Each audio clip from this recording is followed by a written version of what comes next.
What's it like to see how these shows have expanded this universe in such an amazing way? You know what? You and I have both seen this because we're both OGs. You were there from the beginning, I was there from the beginning, and I think to see something that was born and manifested of the culture, now shaping and transforming culture, is unbelievable and almost surreal. Again, you mentioned like the other cast members. We've got Anthony Fleming III, Chicago born and bred, who plays the other half of Tommy Egan, his half brother, J.P. Gibbs / Egan. It's just been wonderful. Chris Lofton, Isaac Keys, Carmela Zombato, Manuel Ramirez. I love that we're expanding the realness of the Latin community, which is very different in Chicago than in New York. And I think that no amount of accolades can be lost on the powerhouse that is Gary Lennon.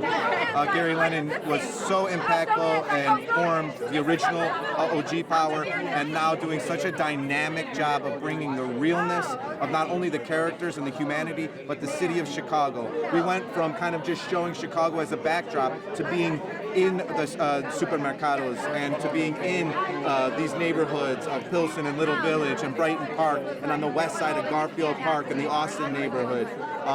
So I'm really proud of the realness and the transcendence that still remains after a decade. Right. It's very well said. I mean, that's the reason why this show is so successful, is that it shows the realness. It goes to places that other people, other shows would never go to. And it doesn't just show reward. It doesn't just show accolades. It shows the misery and the loss, the tremendous loss. Tommy can never win, ultimately. As close as he gets to family, he loses. This lifestyle does not pay off.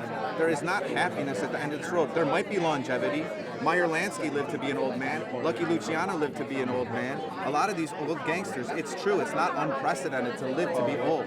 But to live to be old and happy is unprecedented. And it's the same in our series, that we show the wins, we show the big drug deal, we show the money, but we also show the humiliation and the loss and the aloneness and the despair. Right. So well said. 10 years. 10 years, man. How amazing is that? When you think about it, right? It's amazing. I mean, my neck got old. I don't know what happened, but I'm still here, man. You know, still doing my push-ups, eating my Wheaties, doing my best. You are definitely the Tommy Egan character will go down in power more. I hope so. As one of the most remarkable and memorable characters. What's it like for you as an artist to play such a character like Tommy? It's a luxury and an honor, you know, to give credit to Courtney Kemp for the original OG series, along with Gary Lennon, to bring their words to life. Has been great.